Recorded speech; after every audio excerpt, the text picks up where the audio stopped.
Customise કરેલું છે.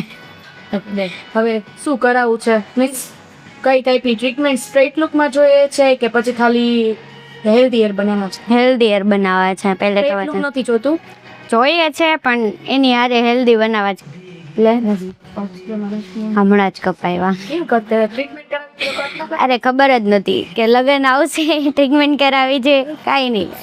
આપણે હેલ્ધી પ્રોસેસની સાથે જો તમારે સ્ટ્રેટ લુક જોતો હોય ને તો આપણી પાસે બેસ્ટ છે ફ્યુઝન ટ્રીટમેન્ટ અને પ્રોટીન હેર. બરાબર. જે પ્રોટીન ટ્રીટમેન્ટ દઈએ એમાંય તો સ્મૂથનિંગની સાથે પ્રોટીન એટલી હોય છે. ફ્યુઝન ટ્રીટમેન્ટમાં પ્રોટીનની સાથે સ્મૂથનિંગ હોય છે. એટલે સ્ટ્રેટ લુકમાં લેવું છે બેયમાં. શાઇન અને એક પ્રોટીન આવે કે જે તમારા હેરને કોટ કવર કરે અને હેર અંદરથી રિપેર થાય.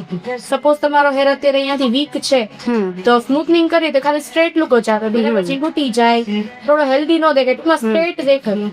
પણ જ્યારે આપણે ફ્યુઝન કરીએ ને ત્યારે હેર એકદમ હેલ્ધી થાય, ઉપરથી લેમિનેટ કરે એટલે અંદરથી હેર રિપેર કરે. ડન. પછી તમારી પ્રોસેસ છે કેરની. 50% પાર્ટ હોય છે ટ્રીટમેન્ટનો અને 50% હોય કેરનો. બરાબર છે. તમે જે રેગ્યુલર કેર કરો એનાથી તમારા હેર રિપેર.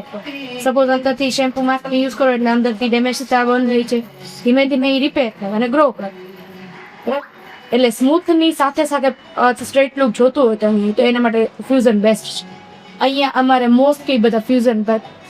એટલે પછી થોડોક ટાઈમ મતલબ આપણે ન્યૂ બોર્ન હેર આવે તો એ તો ખરાબ જ આવવાના છે. આઈનો એનું કેવું છે મેઇનલી તમારા સ્કાલ્પથી અહીંયા સુધીના હેર કોઈ એવા કર્લ નથી, બરાબર, કે જેનાથી તમને ઇરિટેશન થાય ઝાઝા ટાઈમ પછી. માનો કે ઘણાને કેવું હોય કર્લી હેર સ્કાલ્પ થી હોય, હા, તો આ બધા સ્ટ્રેટ કે કે આઉટલાઈન નવા આવે હા, બહુ ખરાબ લાગે. સ્ટ્રેટ ઈ ખરાબ દેખાય. પણ આમાં એ વસ્તુ થવાની નથી. આ હેર તમારે 1.5 વર્ષ સુધી સ્ટ્રેટ લુક આપશે. સપોઝ કે અહીંયા સુધી વધશે ને ત્યાં સુધી વાંધો ન આવે, એટલે બાઉન્સ ન થાય કે નીચે હેરનો વજન એની ઉપર એનાથી વધારે વધે ને ત્યારે એ થોડો બાઉન્સ આપે. પછી તમારે એવું લાગે ત્યારે 1.5-2 વર્ષ પછી ફરી વાર રિપીટ કરે ત્યારે ફ્યુઝન. એટલે જે નવા હેર આવ્યા છે એની પર ટ્રીટમેન્ટ થશે, નીચેના હેર હશે એમાં પ્રોટીન થશે.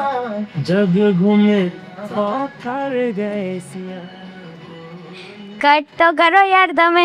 મને ખરાબ નથી લાગતા કેમ કે તમે બધા મને રોજ આમાં જોવો છો, બરાબર.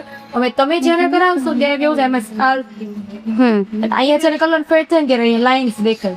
હા, ખરાબ એની કરતા અત્યારે મોસ્ટ ટ્રેન્ડ ચાલે છે ગ્લોબલ હેર કલર.